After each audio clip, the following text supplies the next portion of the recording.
Welcome to Get Serious. Excited for another update from the Hormozi live event. Notes that I took, again, done a number of podcasts on these, and the juice can just continue to be squeezed from how much value there was from this event. Again, it was mainly structured around 10 fireside chats with the top 10 affiliates, and then there was an open mic from the audience. Those of us who were in the 100 attendees that spent 11 straight hours with Alex Hormozi in person.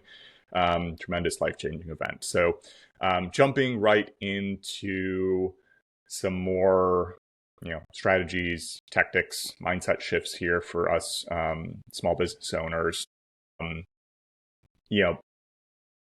Somebody was really asking how to kind of grow their audience reach. They felt they were kind of capped. Again, if we go to the Mozi 6, you can see me talk about that earlier, but this person was struggling from the money side. Like, they weren't getting enough leads. So when leads is your primary constraint, how do you start to solve that?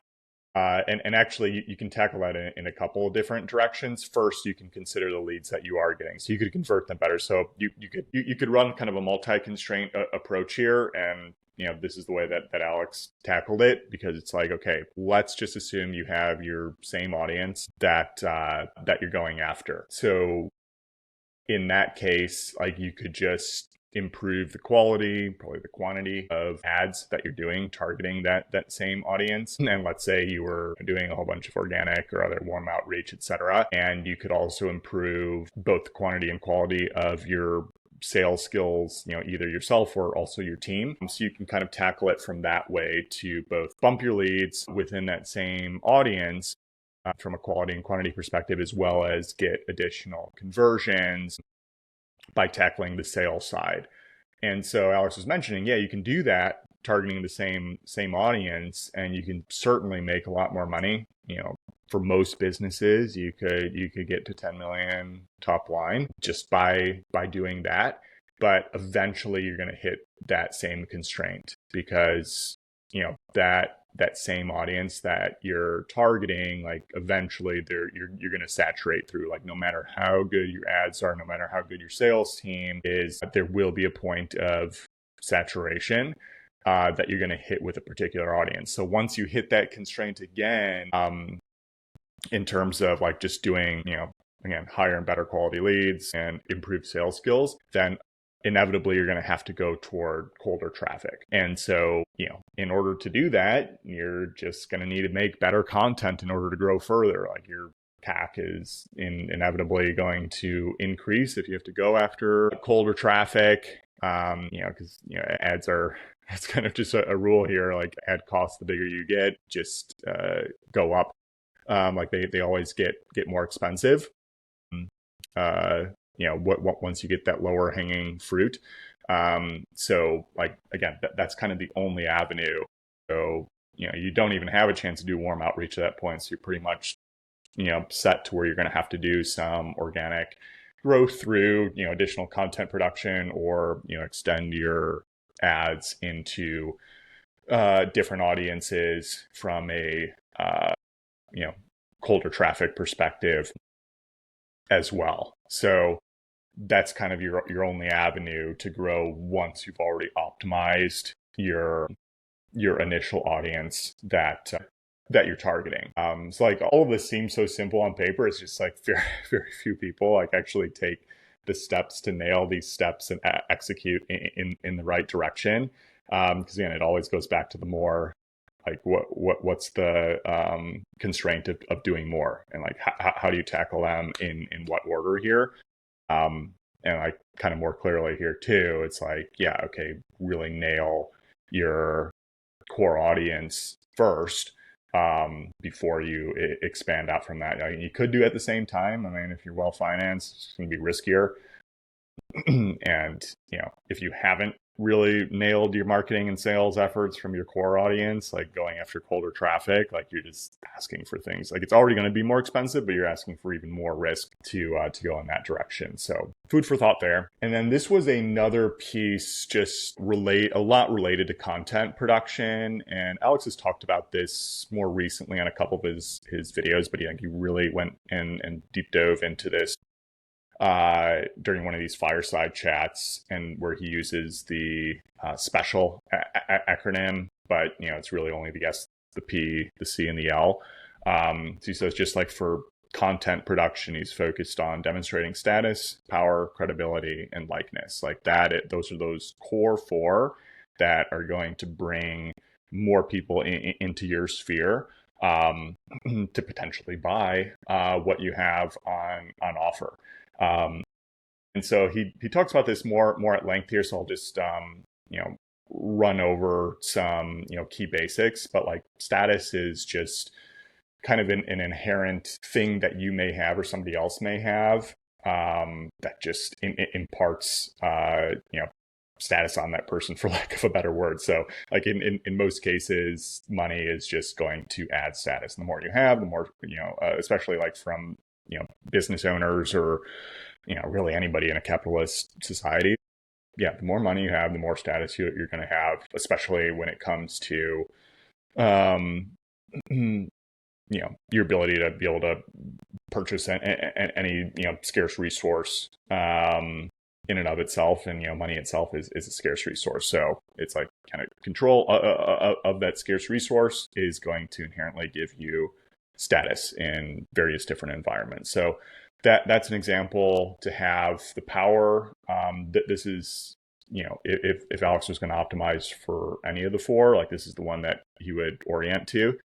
And this is really boils down to how well you can give people directions in order to get them to follow those directions and get a positive result from it. So if you can really prove out, hey, I'm going to tell you this, just in that like a fictitious scenario, but like say I could was an oracle and I could predict the future or something and just tell you, hey, this stock or whatever, like I know 100% with 100% certainty it is going to do this tomorrow, and you actually put your money down and it does exactly what I say. Like that is a ultimate example of power, right? Because then it just, oh my gosh, like this guy was able to tell me exactly something to follow. It led to a positive result for that person. Like that gives you power in their eyes.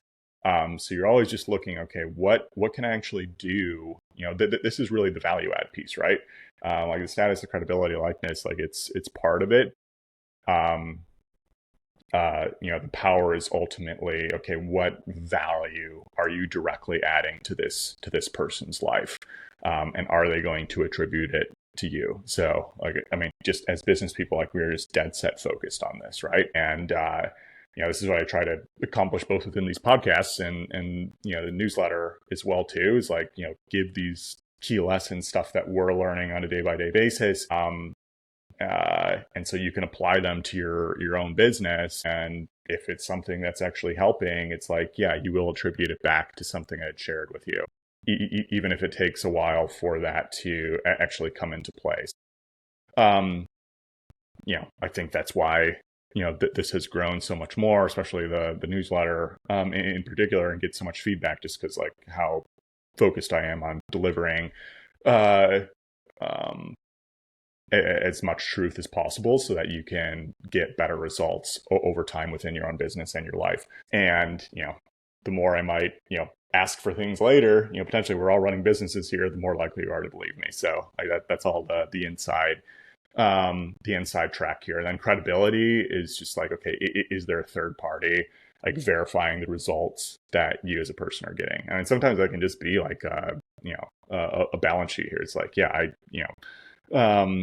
had done this particular deal, like this is the result that we got. Like there's no arguing with this HUD. Like a title company produced it. This is in like an IRS tax return here. Like that would add credibility to anything that I might be stating, or even honestly like reviews, like on Google reviews, etc. Like that's going to add credibility if you're just getting other third party results from,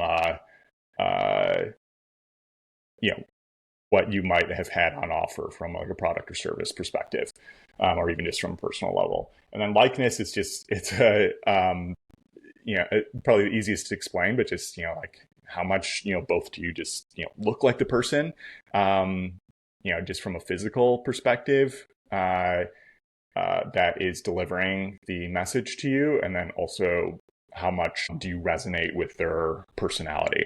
So this is like Hormozi really points out, it's like, there's no point in, trying to fake being yourself or try to like be a different archetype just because you're going to get lost in the noise. Like the only way to really stand out and find your true audience who's going to believe in you is like you have to be your own self.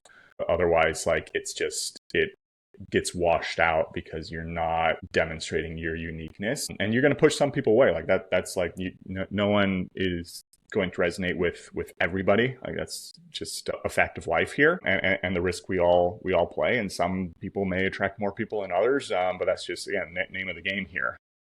And so like you have to just use that to your advantage. And probably if we broke down like a full audience, I mean, it's land investors, right? It's like mostly male, but yeah, the audience is probably more male than female, just from that perspective. And then other more just math investor types, or folks who I don't know, like I just try to keep kind of the honest truth, and maybe just more serious minded personalities. Like it's right on the branding, right? It's like how I write, how I speak, so that resonates with more people from a personality side than others. So but I go full bore into it, like you were getting the real me. With some distinctions here, right? Like nobody is going to like be completely behind the veil, like how they might be with their, closest family or certain friends where there's no recording equipment and so forth. But like, I think people understand that. But, barring those rare situations, like this is the unvarnished me, and why I think it has been resonating with so many people. So that's just something to keep in mind as well here. And I'm just debating whether I should pause to do this next level. Yeah, I think one more point here before, again, I'm just being mindful of time for the sake of this pod. But when Alex was really remarking, again, kind of going back to the, how you're targeting your audience and so forth, and how there just has to be different breakdowns. You've seen all the different type of marketing where it's like, people who are completely unaware of problems, people who are like problem aware, and then solution aware, and then like aware of you. So you have to be able to target those folks with different type of advertising. So like the people who are just like not aware that your problem even exists, like you have to build curiosity first. Like, what is this? I think that even like for AI, for example, like there's so many folks who aren't really even sure what it is or what it like that. We think it's pretty apparent. Like probably a lot of folks listening to this have certainly heard or dabbled and so forth, but like there's still a huge chunk of the population, especially worldwide, that like doesn't even know what this is. So you have to like start, what is AI? Like, hey, this can do this, like really, kind of run a magic show, like Callan would always say. Like show it how it can fix something in their life, like just their daily life that they hadn't even considered before. You start building curiosity. And then, for that next level of the funnel where they're actually problem aware, it's like, oh yeah, I have this issue here. I don't like know how to use the AI exactly. I know it's out there. But they're like feeling the pain of the problem, but not knowing how to deal with it. And so then you can target their pain from a advertising or content perspective to hit that chunk of the market. And then solution aware people, or people who are aware of you, then you can like even more directly target with more specifics about the particular product in mind there. So it's just something to keep in mind of like, again, as you're going to different audiences and marketing channels, like you have to keep these different archetypes in mind, because the way you structure your content and advertising has to be, targeted from like a curiosity perspective, a pain perspective, or very detail oriented from a solution perspective in order to hit those different audience segments.